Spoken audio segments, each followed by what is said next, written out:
Bien, c'est parti. Alors, dans cette vidéo, je vais vous parler des DLL, des Dynamic Link Library. J'ai mis la page Wikipédia ici, schématisant un peu, tout simplement, il s'agit de bibliothèques, de librairies compilées. Voilà, c'est ça l'idée. Alors, l'intérêt de cette vidéo aussi, c'est que cette librairie-là, je vais faire un exemple de librairie est programmée en Lazarus Pascal. Ensuite, on va écrire un programme en Lazarus Pascal qui exploite la librairie, mais aussi, on va écrire un programme en Python qui exploite la librairie. Voilà. Et comme elle est compilée, elle est directement utilisable, même avec d'autres langages. C'est ça l'intérêt de la faire. Bien. Alors, je fais une série de vidéos en ce moment qui s'inscrit dans un cours que je faisais, c'est le cours de Delphi. Voilà. Donc Delphi, la page de cours, elle est là, l'URL est là, voilà. Delphi, c'était à la fois un langage de programmation, du Pascal objet, si vous voulez, et un environnement de développement. Voilà. Donc, j'ai fait ce cours jusqu'en 2015 et à partir de 2015, je suis passé, c'était encore que je faisais en licence, je suis passé sous Python. Pourquoi? Parce que il y avait une vraie attente des étudiants par rapport à Python. Voilà, déjà, ça c'est une demande qu'il faut absolument regarder. Et l'autre attente importante également, c'est que sur le marché du travail, je voyais de plus en plus d'offres d'emploi où on parlait de Python. Donc, on ne peut pas passer à côté de ça. Déjà, en 2015, on était un peu... voilà. Mais bon, maintenant, on y est de plein pied. Alors, comme je ne faisais plus de cours, donc les TD sont restés au fond d'un placard, là, et en faisant mon ménage de début d'année, les bonnes résolutions, je me suis dit, ah bah tiens, j'avais fait des TD et c'est dommage que ça profite à personne. Donc, la page de cours est là, voilà, il y a les outils, donc nous on va utiliser ça aussi, donc Lazarus. Alors Lazarus c'est quoi? C'est une sorte de Delphi libre. Je simplifie, hein, je sais bien il y a des gens qui vont sauter un plafond en entendant cela, mais bon, on peut le voir comme ça. C'est une version de Delphi totalement libre cette fois-ci, voilà, utilisable, et qui est basée sur un compilateur, c'est le Free Pascal Compiler. C'est expliqué ici. Là également, regardez la page, vous verrez très bien. C'est assez bien expliqué. Bien, alors, du coup, j'ai changé d'outil, voilà. Il y avait mes supports de cours qui sont là comme d'habitude, dans tous les enseignements. Et j'ai repris tous les sujets de TD, voilà, je les ai réécrits pour vérifier que ça matchait bien, qu'ils étaient compréhensibles, parce que quand je suis en TD avec les étudiants, quand c'est pas très clair, je peux expliquer. Là, c'est mis en ligne directement. Donc, quelqu'un qui reprend le TD, s'il ne comprend pas, il tourne en rond. Voilà. Donc, j'ai réécrit les supports des chargés de TD, les fiches de TD ici. J'ai réécrit les fiches de TD et j'ai fait toutes les corrections en Lazarus. Voilà.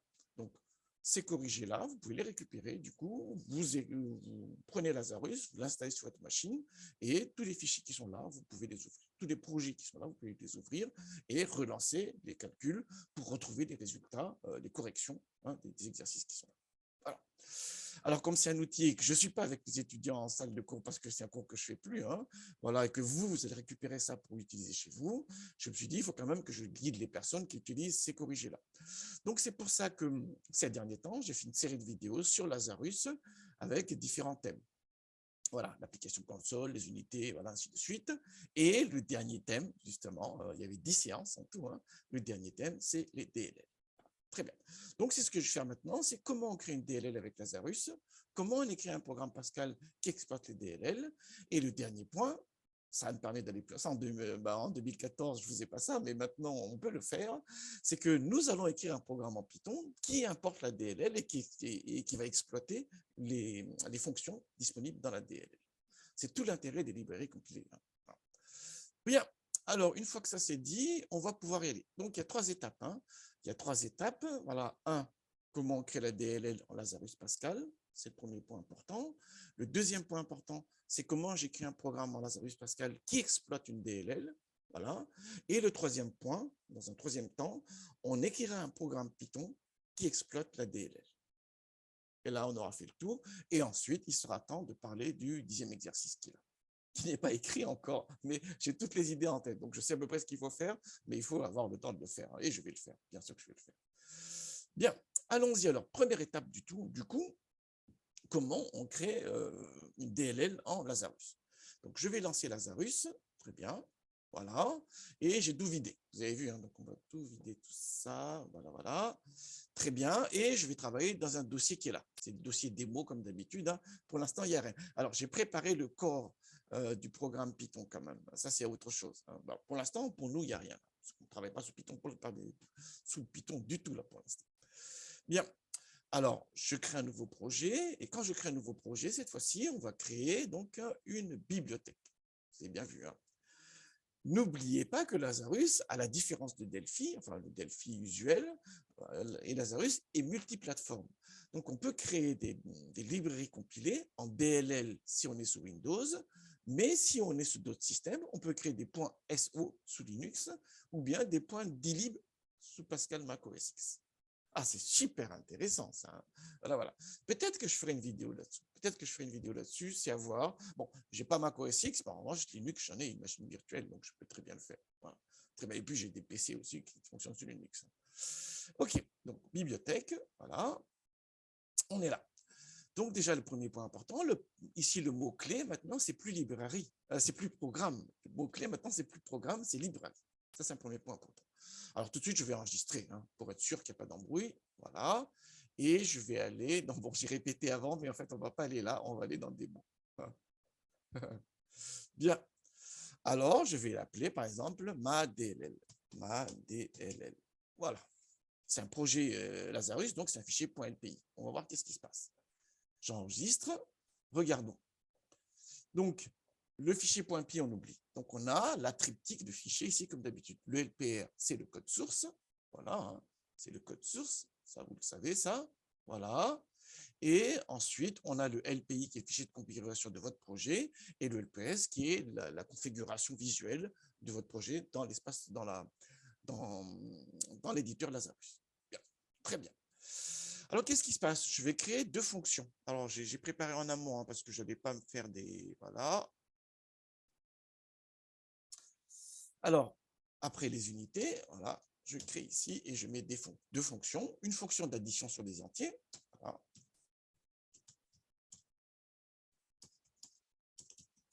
Voilà. Et multiplication de réels. Alors, bien sûr également, on peut l'écrire ici, mais bien sûr également, si on a beaucoup de fonctions, on peut les mettre dans des unités. C'est même mieux. C'est même mieux, on est d'accord, hein. Mais bon, là, ici, je vais à l'essentiel, hein. Donc, je les mets directement ici dans le programme principal de la DLL, hein. Mais clairement, hein, si vous avez beaucoup de fonctions à exporter, vous les mettez dans une unité, hein. Vous programmez dans une unité, unité dans une unité. Très bien. Alors, ça, c'est bon. Qu'est-ce qui se passe? Donc, je crée une fonction qui fait une addition entre deux entiers, hein. A et B sont des integers ici, et le résultat est un entier. Oui, forcément, hein, on est bien d'accord là-dessus. Et je rajoute un élément, c'est que ici, je vais utiliser donc la norme de description qui est CDECL, dans le format C, si vous voulez. Alors, ça a quelle influence? Ça influence sur le mode de passage des paramètres et sur la gestion de la pile, tout simplement. Alors, en réalité, ce n'est pas si important que ça si je réutilise la bibliothèque sous Lazarus derrière. Mais on va utiliser aussi sous Python. Donc, il faut une norme qui est reconnue par un maximum de programmes. C'est pour ça que je suis parti sur la norme C, tout simplement. Donc, ça joue sur le mode de passage des fonctions et sur la gestion de la pile. Et bon, à la limite, nous, voilà.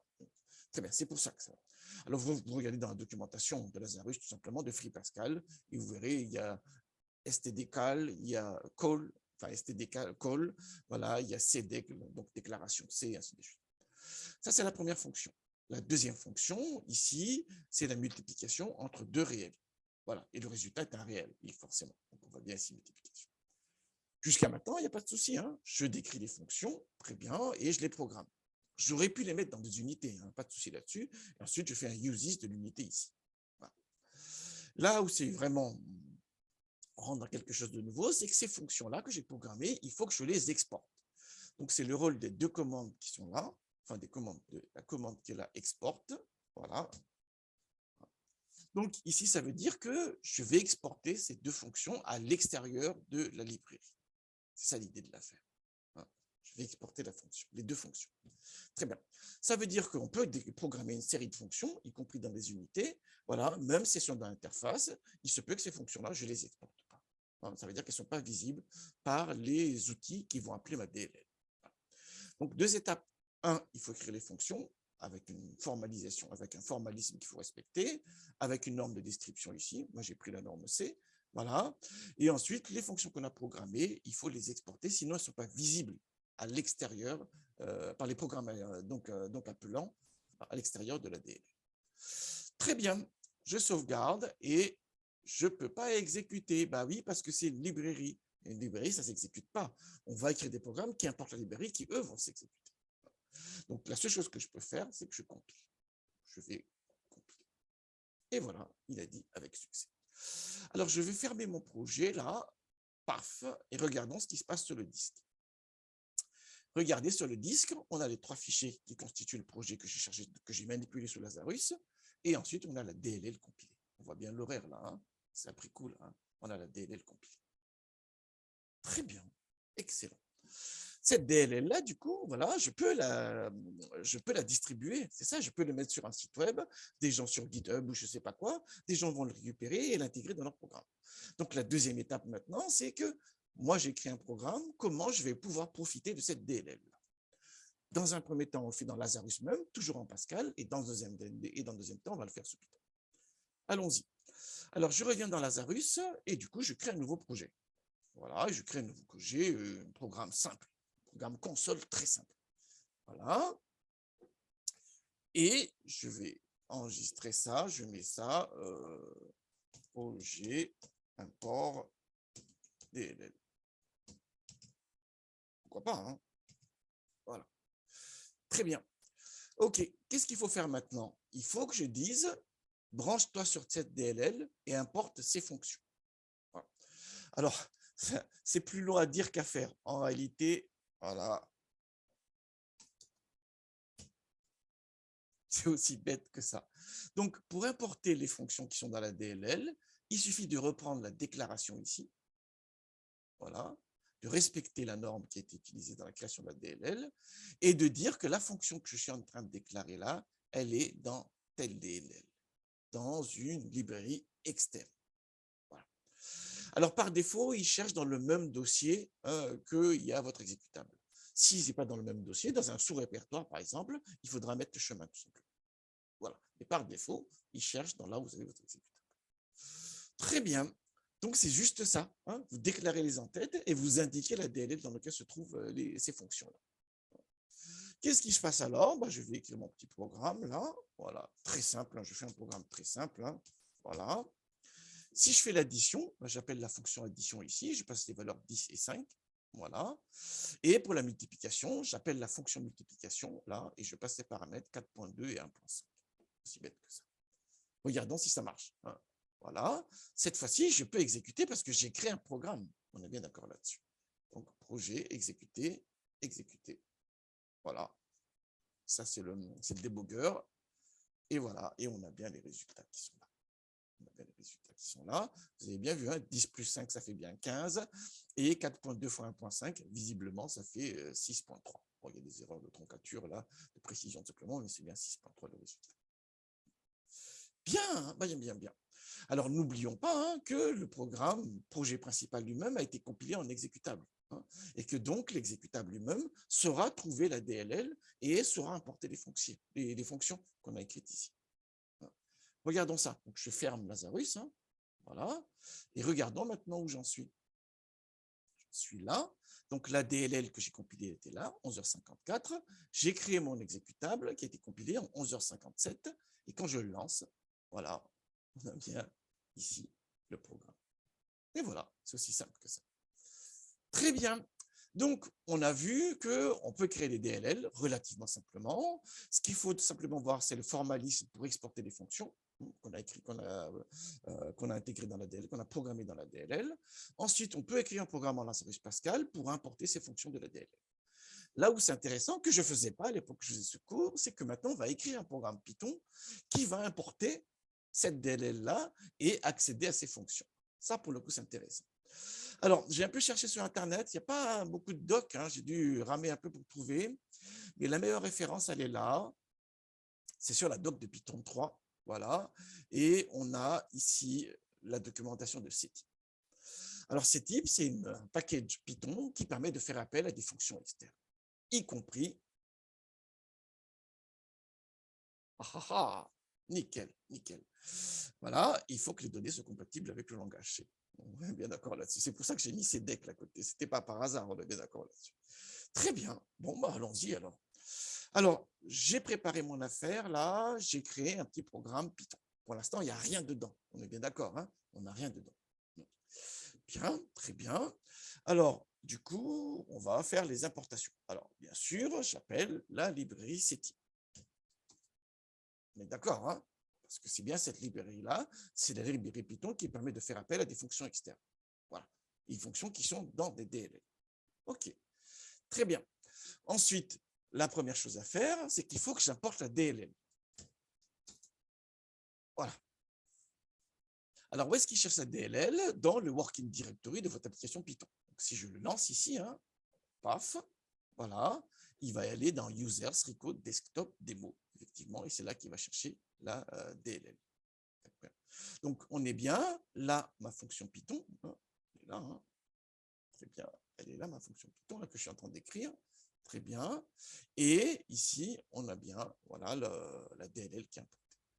De toute manière, comme j'ai exécuté là, s'il n'avait pas trouvé la DLL, il y aurait eu un message d'erreur. Alors, essayons un coup, hein. Admettons que la DLL, là, je vais changer de nom. Comme ceci. Pourquoi pas, hein? Je relance la fonction, et il dit rien, et il dit rien, il dit rien parce qu'il a déjà en mémoire en fait. Oh là là, oui, c'est pas bon ça, c'est pas bon ça. Très bien, bon, croyez-moi sur parole, ou bien testez vous-même, hein, testez vous-même. Ah non, je vais faire différemment. Oui, parce que je ne vais pas rester sur un mauvais souvenir. Hein. Je ferme, comme ça réinitialise là, voilà, et je relance ici. Très bien. Ça, je n'avais pas préparé cette affaire-là. Du coup, oui, ça ne marche pas. Très bien, voilà, voilà. Et il s'est lancé. Et si je lance maintenant, il dit oui, je n'ai pas trouvé. Vous avez bien vu, hein, parce qu'il cherche ma DLL. Et là, j'ai renommé. Ça n'a pas planté tout à l'heure. Pourquoi? Parce qu'il avait déjà la DLL en mémoire. Voilà. Du coup, s'il ne l'a pas trouvé, ce n'est pas grave, parce qu'il l'avait déjà en mémoire.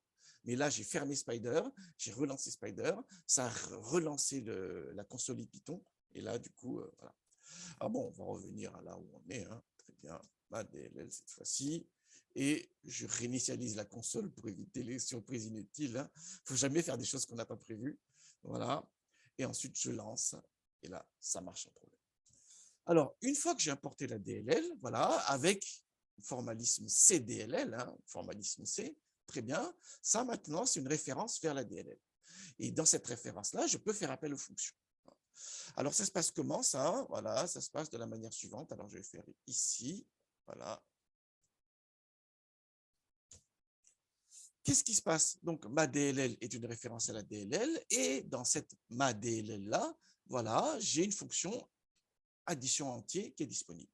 Je lui passe ces paramètres qui sont des entiers, 144 et 125, et j'appelle et j'affiche le résultat. Voilà. Si je change les valeurs, hein, voilà, par exemple, voilà, et que je relance cette ligne-là, on a le résultat. Donc, voilà. Hein. Donc, là, je me branche sur la DLL. Ensuite, avec cette référence de DLL, je me branche sur la fonction. C'est une première approche possible. Très bien. Une autre approche possible, c'est que je crée un alias directement sur la fonction. Voilà, c'est ce qui se passe ici. Donc, là, j'avais l'alias sur la DLL. Pour avoir un alias sur la fonction, je fais ma DLL point le nom de la fonction et je le mets dans une variable intermédiaire. Voilà. Donc, cette fois-ci, là, c'est un alias directement sur la fonction. Et donc, je peux appeler cette fonction-là directement ici. Vous avez bien vu, hein? Voilà. Donc là, je fais un alias sur la fonction qui est dans la DLL. Et donc, ici, j'appelle directement la fonction. Allons-y. Hein. F9. Voilà. Très bien. Nickel. Alors, maintenant, ça, c'est des entiers. Donc, le type par défaut, en fait, c'est des entiers. Si vous regardez bien la doc, ça, j'ai mis du temps à trouver, mais j'ai fini par trouver quand même. Type de sortie. Voilà. Le module suppose que toutes les fonctions renvoient par défaut un int c. Ça marchait bien pour la première fonction parce qu'on prenait des paramètres en entrée des entiers et le résultat était un entier. Donc, ça marchait très bien. Pour préciser un autre type de sortie, il faut définir un attribut resttype. Sinon, ça ne marche pas. Ah bah, fallait le savoir, hein. Ouh, que j'ai cherché. Mais maintenant, je sais. Alors, qu'est-ce qui se passe alors? Donc, je fais référence à la fonction multiplication, comme tout à l'heure. Voilà. Là, c'est dans la DLL, ça c'est l'alias de la DLL. Là, c'est le nom de la fonction et je crée un alias sur la fonction en question. Et comme la fonction ne renvoie pas un entier par défaut, il faut que je dise que le résultat de la fonction, c'est un double. pour qu'il soit typé convenablement quand j'appelle la fonction. C'est ce qui se passe ici. Vous avez bien vu, hein? Voilà, je suis en train de dire que le type de résultat renvoyé par la fonction reste multiplication, ce sera un double de C. Voilà. Très bien. Une fois qu'on a fait ça, on peut appeler maintenant la fonction. Alors là également, j'ai mis du temps à trouver, mais on a toujours intérêt à typer convenablement ici pour qu'il ne s'embrouille pas. Voilà. Donc là, j'ai typé le résultat. Il n'y avait pas de souci là-dessus. Mais quand vous appelez la fonction et que les paramètres de la fonction ne sont pas des entiers, qu'elle type par défaut, c'est mieux. Voilà, je vous conseille de les typer ici. C'est ce qui se passe. Alors, les types gérés par ces types, vous le trouverez dans cette documentation. C'est plus haut. Ah ben voilà, ils sont là. Voilà. La correspondance entre les types Python qu'il arrive à gérer et les types C correspondants, avec les mots-clés qui permettent de faire la bascule. Voilà, très bien. Donc, c'est en lisant tout simplement ça que j'ai réussi à comprendre ici comment typer le type de sortie, la sortie de la fonction, et comment j'ai typé les paramètres également pour qu'ils les comprennent très bien. Et donc là, je peux appeler maintenant et ça marche. Alors, il y a toujours une erreur de précision à la fin, mais bon, ce n'est pas le plus important. Si je change des valeurs, là, par exemple, je mets 0.8, voilà, et que je réappelle la fonction. Très bien. Alors, qu'est-ce qui se passe maintenant? Ce qui se passe maintenant, c'est qu'une fois que j'ai fini cette vidéo aussi, je vais passer à la réécriture de la séance 10. Voilà. Donc, je vais vous demander de programmer une fonction de répartition de la loi normale avec la méthode des trapèzes. Je sais très bien que ce n'est pas la meilleure méthode pour calculer une fonction de répartition. Il y a des fonctions qui permettent d'approximer convenablement la fonction de répartition, qui sont très performantes. Mais bon, je vais demander de programmer ça. Voilà, à la 6 et la séance 10, c'est ce que je vais faire, je pense. Et surtout, mon idée, c'est de bien montrer l'intérêt de passer par une librairie compilée. Parce que le même programme en DLL, voilà, on va l'exécuter sous Python avec un certain temps de calcul. Et le même programme, nous allons l'écrire sous Python, voilà, et exactement le même code, et on verra le temps de calcul correspondant. Sachant que, par ailleurs, il est possible de compiler du code Python aussi. Il y a des outils pour ça. Il y a Numba, par exemple. J'ai fait une tutoriel là-dessus, Numba. Mais bon, ça, c'est une autre histoire. Mais dans mon exemple d'ici, c'est de montrer l'intérêt des librairies compilées en termes de temps de calcul par rapport à du code Python simple qui est interprété, natif qui est interprété. Voilà. Voilà. Donc, je finis la séance 10. Là, il faut que je la rédige. Il faut que je prenne le temps de la rédiger et je la mettrai en ligne. J'enlèverai le to-do. Ça veut dire que ce sera disponible. Et je mettrai le correspondant ici, le corrigé correspondant ici avec les comparaisons de temps de calcul. Excellent travail à tous.